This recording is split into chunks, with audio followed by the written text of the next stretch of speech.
Hello friend, welcome to my YouTube channel I will study. प्राचीन इतिहास को जानने के स्रोतों के बारे में पढ़ने वाले हैं। ये वीडियो का पार्ट 2 रहेगा। पार्ट 1 मैंने अपलोड कर दिया है, जिसमें मैंने साहित्यिक स्रोतों के बारे में पढ़ाया है। धार्मिक साहित्य और धर्मेतर साहित्य दो तरह के होते हैं। धार्मिक साहित्य के बारे में मैंने पार्ट 1 में पढ़ाया है। आज हम देखेंगे धर्मेतर साहित्य। धर्मेतर साहित्य नॉन रिलीजियस लिटरेचर। सबसे पहले हम देखेंगे मनुस्मृति। यह सबसे प्राचीन और प्रमाणिक है। इसे तत्कालीन भारतीय राजनीतिक और सामाजिक स्थितियों की जानकारी मिलती है। सबसे प्राचीन है ये मनुस्मृति, और इसमें विवाह के 8 प्रकारों का उल्लेख है। ब्रह्म विवाह, देव विवाह, आर्य विवाह, प्रजापत्य विवाह, गंधर्व विवाह, असुर विवाह, राक्षस विवाह और पिशाच विवाह। जो स्टार्टिंग के 4 हैं, ब्रह्म विवाह, देव विवाह, आर्य विवाह और प्रजापत्य विवाह, इनको श्रेष्ठ माना जाता है या अच्छा माना जाता था। और जो लास्ट के हैं, गंधर्व, असुर, राक्षस और पिशाच विवाह, इनको बुरा माना जाता था। नोट: अनुलोम विवाह। उच्च वर्ग के पुरुष का निम्न वर्ग की स्त्री के साथ शादी करना अनुलोम विवाह कहलाता था। यानी उच्च वर्ग का पुरुष और निम्न वर्ग की स्त्री के साथ शादी करना अनुलोम विवाह कहलाता है। और प्रतिलोम विवाह, उच्च वर्ग की कन्या का निम्न वर्ग के पुरुष के साथ शादी करना प्रतिलोम विवाह कहलाता है। ये एक दूसरे के अपोजिट है बिल्कुल। आगे देखते हैं हम संगम साहित्य। इसमें चोल, चेर और पांड्य राज्यों के उदय का वर्णन मिलता है। किसमें? संगम साहित्य में। और इसमें कविताओं की कुल 30,000 पंक्तियां हैं। जो कविताएं हैं उनमें पंक्तियां कितनी हैं? 30,000। और ये कविताएं 2 समूहों में विभाजित है। एक समूह है पटी नेडी कलकणक्कू और दूसरा है पतु पातु। ये 2 समूह हैं, और पहला समूह बाद वाले समूह से पुराना है। ये संगम साहित्य है, जिससे हमें पता चलता है। आगे है नारद स्मृति। इसमें गुप्त वंश के विषय में जानकारी मिलती है। आगे हम देखते हैं अर्थशास्त्र। आचार्य चाणक्य, विष्णुगुप्त या फिर कौटिल्य द्वारा संस्कृत भाषा में रचित इस ग्रंथ को भारतीय राजनीति का पहला भारतीय ग्रंथ माना जाता है। या चाणक्य कहो या विष्णुगुप्त या फिर कौटिल्य, ये सभी नाम है वो चाणक्य की हैं, जो चंद्रगुप्त मौर्य के दरबार में प्रधानमंत्री था। और लगभग 6,000 श्लोकों वाले इस ग्रंथ में मौर्यकालीन राजनीतिक, सामाजिक, आर्थिक, धार्मिक स्थितियां वर्णित है। यानी मौर्य काल के बारे में पता चलता है। मौर्य काल की जो राजनीतिक, सामाजिक, आर्थिक स्थिति थी उसके बारे में हमें पता चलता है। किससे? अर्थशास्त्र से, जो कौटिल्य द्वारा लिखी गई थी। और एक विष्णु शर्मा आते हैं, जिसने पंचतंत्र की कहानियां लिखी थी। वो विष्णु शर्मा है और ये विष्णु गुप्त हैं। ये ध्यान रखना थोड़ा सा। आगे है मुद्रा राक्षस। विशाख दत्त द्वारा रचित इस नाटक में चंद्रगुप्त मौर्य और उनके गुरु चाणक्य, यानी जो विष्णु गुप्त है या कौटिल्य है, उसके द्वारा नंद वंश के पतन और मौर्य वंश की स्थापना का वर्णन है। किसमें है ये वर्णन? मुद्रा राक्षस से हमें पता चलता है। आगे है मालविकाग्निमित्रम। कालिदास द्वारा रचा गया है ये ग्रंथ। और इस ग्रंथ में पुष्यमित्र शुंग और उसके पुत्र, यानी पुष्यमित्र शुंग का पुत्र अग्निमित्र के समय की राजनीतिक स्थिति और शुंग एवं यवन संघर्ष का वर्णन है। शुंग और यवन संघर्ष हुआ था, उसका वर्णन इस पुस्तक में है। आगे है हर्षचरित। सम्राट हर्ष के राजकवि बाणभट्ट द्वारा रचित इस ग्रंथ से हर्ष के जीवन और तत्कालीन भारतीय इतिहास के विषय में जानकारी मिलती है। हर्षचरित से हमें पता चलता है। आगे है स्वपन वासवदत्ता। महाकवि भास ने लिखा था ये। और महाकवि भास द्वारा रचित इस ग्रंथ में वत्सराज उदयन और चंड प्रद्योत के संबंधों का उल्लेख है।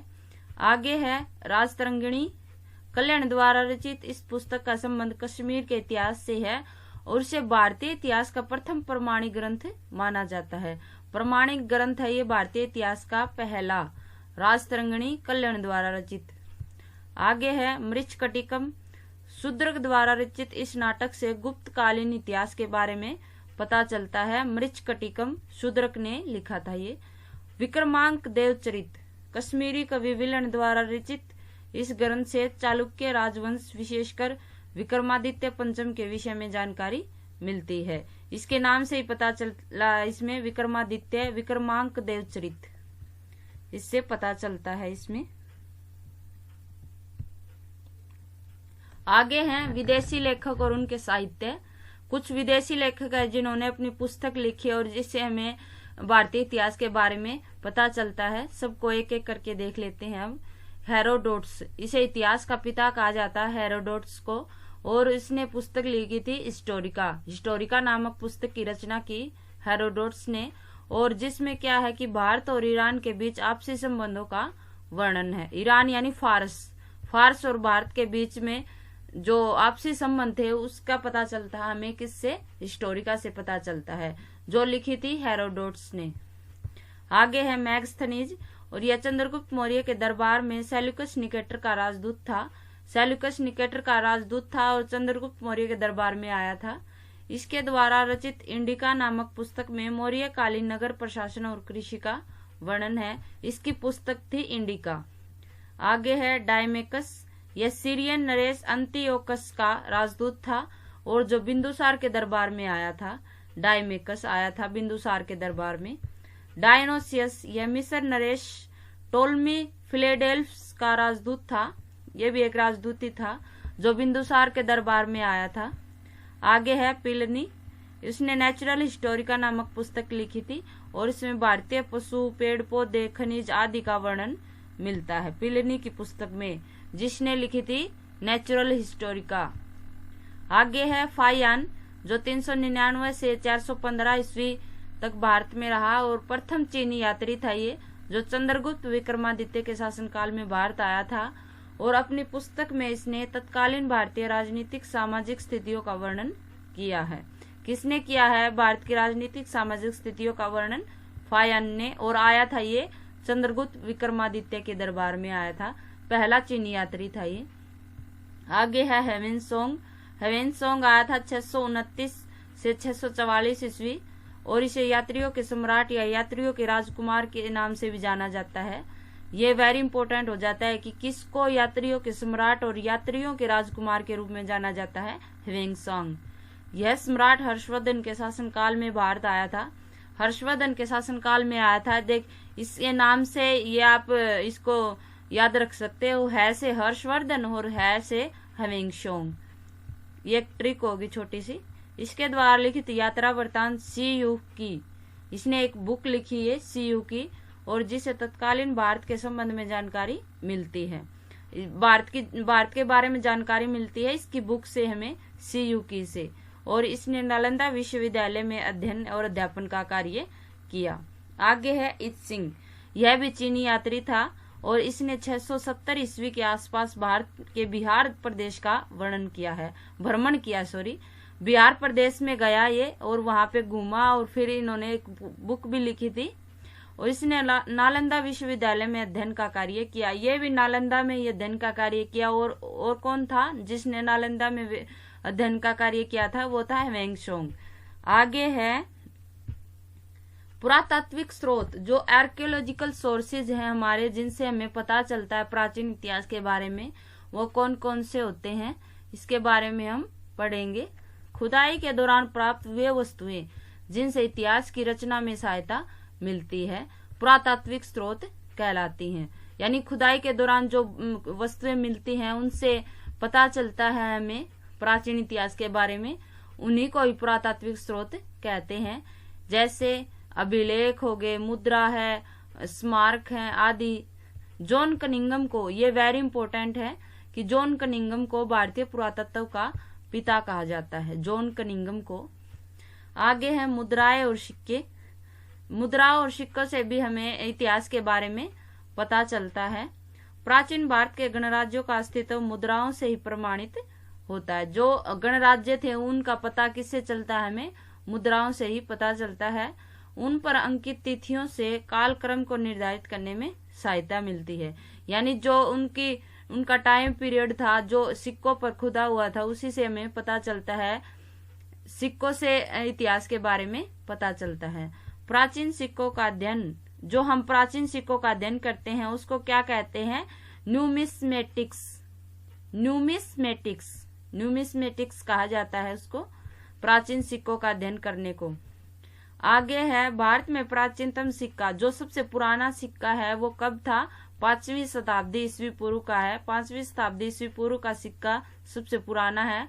और जिसे आहत सिक्का कहा जाता है, जिसको पंचमार्क कहते हैं, पंचमार्क या फिर आहत सिक्का, यह मुख्यतः चांदी धातु से निर्मित है। जो हाथ सिक्का है, पंचमार्क है, वो किस धातु से बना हुआ है? चांदी से बना हुआ है।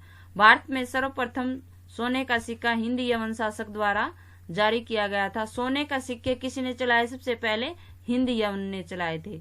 आगे है भारत में सर्वाधिक सोने के सिक्के गुप्त शासकों द्वारा और शुद्धतम सोने के सिक्के कुषाण शासक कनिष्क द्वारा जारी किए गए थे। ये वेरी इंपॉर्टेंट है ये 2 लाइन। जैसे कि सर्वप्रथम सोने के सिक्के किसने चलाए? हिंद यवनों ने। और सर्वाधिक सोने के सिक्के किसने चलाए? गुप्तों ने। और शुद्धतम सोने के सिक्के किसने चलाए? कुषाण शासक कनिष्क ने।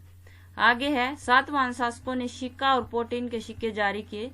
जो सातवाहन थे सीसा और पोटीन के, और इन्होंने सोने के सिक्के जारी नहीं किए थे। इन्होंने सिक्का और पोटीन के सिक्के जारी किए थे, सोने के सिक्के जारी नहीं किए सातवाहन शासकों ने। सर्वाधिक सिक्के हैं वो मौर्योत्तर काल के हैं और सबसे कम सिक्के हैं गुप्तोत्तर काल के। सबसे ज्यादा सिक्के किसके मिलते हैं हमें? मौर्योत्तर काल के। और सबसे कम सिक्के किसके मिलते हैं हमें? गुप्तोत्तर काल के। आगे हैं अभिलेख। अभिलेखों से भी हमें इतिहास के बारे में पता चलता है। अभिलेख प्राय स्तंभों, शिलाओं, ताम्रपत्रों, मुद्राओं, मूर्तियों, मंदिरों की दीवारों पर खुदे मिलते हैं। जो अभिलेख है इन दीवारों पर खुदवा दिए, मुद्राओं पर, मंदिरों की दीवारों पर, तो इन्हीं को अभिलेख कहा जाता है। अभिलेखों का अध्ययन पुरालेख शास्त्र कहलाता है, या एपिग्राफी कहते हैं इंग्लिश में इसको। और अभिलेखों का अध्ययन करते हैं तो उसको क्या कहते हैं? पुरालेख शास्त्र। भारत का सबसे पुराना अभिलेख है हड़प्पा काल का माना जाता है, जिसे अभी तक पढ़ा नहीं जा सकता। हड़प्पा काल का अभिलेख है वो सबसे पुराना है और जिसको पढ़ा नहीं जा सकता है। इसकी लैंग्वेज को, जो इसकी लैंग्वेज है वो भाव चित्रात्मक लिपि में है और इसको अभी तक पढ़ा नहीं गया है। आगे है पुराना पठनीय अभिलेख। सबसे प्राचीनतम पठनीय अभिलेख सम्राट अशोक का है और जिसे पढ़ने में 1837 में जेम्स प्रिंसेप को सफलता मिली थी। यानी जेम्स प्रिंसेप ने इसको पढ़ लिया है, जो सम्राट अशोक का अभिलेख है, जो पढ़ा जा चुका है। सर्वाधिक अभिलेख हो मैसूर के पुरालेख शास्त्री के कार्यालय में संग्रहित। यानी सबसे ज्यादा अभिलेख कहाँ पे है? मैसूर के पुरालेख शास्त्री के कार्यालय में संग्रहित है, यहाँ वहां पर रखे हुए हैं। कुछ प्रमुख अभिलेख है जिनके बारे में एग्जाम में पूछा जाता है, उनको एक एक करके हम देख लेते हैं। सबसे पहले है जूनागढ़ या गिरनार अभिलेख। ये किससे संबंधित है? यह शक शासक रुद्र दमन, जो शक शासक रुद्र दमन था प्रथम, उसका अभिलेख है ये गिरनार अभिलेख। या गिरनार अभिलेख हो या फिर जूनागढ़ अभिलेख हो, इसको यह संस्कृत भाषा का सबसे लंबा और प्रथम अभिलेख है। यह भी क्वेश्चन बन सकता है कि संस्कृत भाषा का प्रथम अभिलेख कौन सा है? जूनागढ़ अभिलेख है। और सबसे लंबा अभिलेख कौन सा है? जूनागढ़ अभिलेख या फिर गिरनार अभिलेख। किसका है ये? रुद्रदामन प्रथम का। आगे है ऐन अभिलेख। ऐन अभिलेख है वो गुप्त शासक बाणगुप्त द्वारा जारी किया गया था। बाणगुप्त ने ऐन अभिलेख है वो जारी किया था और इस अभिलेख में सबसे पहले सती प्रथा की चर्चा मिलती है।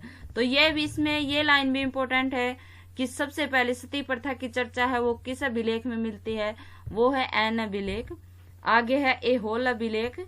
यह बादामी के चालुक्य शासक पुलकेशिन द्वितीय का है। ये वही पुलकेशिन द्वितीय है जिसने हर्षवर्धन को हराया था और जिसे उसके मंत्री रवि कीर्ति द्वारा तैयार किया गया था। यानी पुलकेशिन द्वितीय का मंत्री है, उसने बनवाया था, ये रवि कीर्ति ने तैयार किया था। वैसे तो है ये पुलकेशिन द्वितीय का, तैयार किया था इसको रवि कीर्ति ने, एहोल अभिलेख को। आगे है हाथी गुम्फा अभिलेख। इसे कलिंग शासक खारवेल द्वारा जारी किया गया था, हाथी गुम्फा अभिलेख को। इसी अभिलेख में सबसे पहले ईस्वीवार घटनाओं का विवरण मिलता है, यानी एक ईस्वी में घटनाएं हैं वे इसमें वर्णित है। आगे है इलाहाबाद अभिलेख या फिर प्रयाग प्रशस्ति प्रयाग प्रशस्ति भी कह सकते हैं इसको, और इलाहाबाद अभिलेख भी कहते हैं इसको। मूल रूप से यह अभिलेख सम्राट अशोक का है, यानी मूल रूप से ये अशोक ने बनवाया था। ये अभिलेख है जो बाद में इस अभिलेख पर हरिशेन द्वारा समुद्रगुप्त की उपलब्धियों को खुदवाया गया। हरिशेन कौन था? समुद्रगुप्त का राजकवि था हरिशेन। उसने समुद्रगुप्त की विजय थी, उसकी उपलब्धियां थी, वो इस पर खुदवा दी। फिर आगे चलकर मुगल शासक जहांगीर ने भी इस पर अपना संदेश खुदवाया था। किस पर? इलाहाबाद अभिलेख पर। आगे है मास्की गुर्जरा अभिलेख। ये सारे अभिलेख मोस्ट इम्पोर्टेंट हैं। मास्की एवं गुर्जरा अभिलेख, ये दोनों ही अभिलेख सम्राट अशोक के हैं। मास्की और गुर्जरा अभिलेख दोनों ये किसके हैं? सम्राट अशोक के, जिसमें क्रमशः अशोक को प्रियदर्शी और अशोक का नाम उल्लेख है। ये नाम उल्लेख है इसमें। मास्की और गुर्जरा अभिलेख में अशोक के नाम इसमें उल्लेखित हैं। आगे है बाबरू। बाबरू होता है ये, यहाँ पे रे होता है। और रूमिनदेई अभिलेख, ये दोनों ही अभिलेख अशोक के हैं, जिनसे अशोक के बौद्ध धर्म के प्रति आस्था का पता चलता है। रूमिनदेई अभिलेख से, बाबरू अभिलेख से हमें पता चलता है कि उसने बौद्ध धर्म को बहुत ही प्रोत्साहन दिया था और बौद्ध धर्म अपनाया था। आस्था का पता चलता है, यानी इतनी आस्था थी इसकी बौद्ध धर्म में। किसकी? अशोक की। आगे है रूपनाथ अभिलेख। इस अभिलेख से अशोक के शैव धर्म के प्रति आस्था का पता चलता है, यानी शैव धर्म के प्रति भी आस्था थी उसकी, ये पता चलता है हमें रूपनाथ अभिलेख से। पर्सिपोलिस एवं नक्श ए रुस्तम, इस अभिलेख में भारत और ईरान के संबंधों का वर्णन मिलता है। एक अभिलेख है ये, इससे हमें किससे बारे में पता चलता है? भारत और ईरान के संबंधों के बारे में पता चलता है। पर्सिपोलिस एवं नक्श ए रुस्तम अभिलेख है ये। आगे है बोगजकोई एशिया माइनर अभिलेख। 1400 ईस्वी पूर्व के इस अभिलेख में इंद्र, वरुण, मित्र, नासत्य नामक 4 देवताओं का उल्लेख है, यानी ये एशिया माइनर में मिला है। बोगजकोई अभिलेख सबसे ये पुराना अभिलेख है। 1400 ईस्वी पूर्व का अभिलेख है ये। इंद्र, वरुण, मित्र, नासत्य नामक 4 देवताओं का उल्लेख है इसमें। आगे है स्मारक। स्मारकों से भी हमें प्राचीन इतिहास के बारे में पता चलता है। तक्षशिला, यहाँ से प्राप्त अवशेषों से कुषाण वंश के इतिहास की जानकारी मिलती है। जो तक्षशिला से हमें स्मारक मिले हैं उससे पता चलता है कुषाण वंश के इतिहास की हमें पूरी जानकारी मिलती है। अंकोर वाट, ये कंबोडिया में है। और बोरोबुदुर मंदिर है, ये जावा में है। यहाँ से प्राप्त अनेक प्रतिमाओं से पता चलता है, यानी यहाँ से बहुत सारी मूर्तियां मिली हैं अंकोर वाट से और बोरोबुदुर से। और इन देशों से भारत के व्यापारिक और सांस्कृतिक संबंध थे, यानी इनसे पता चलता है कि भारत के इनके साथ व्यापारिक और सांस्कृतिक संबंध थे। Thank you so much. And video अच्छी लगी हो तो please like, share and comment कर दे।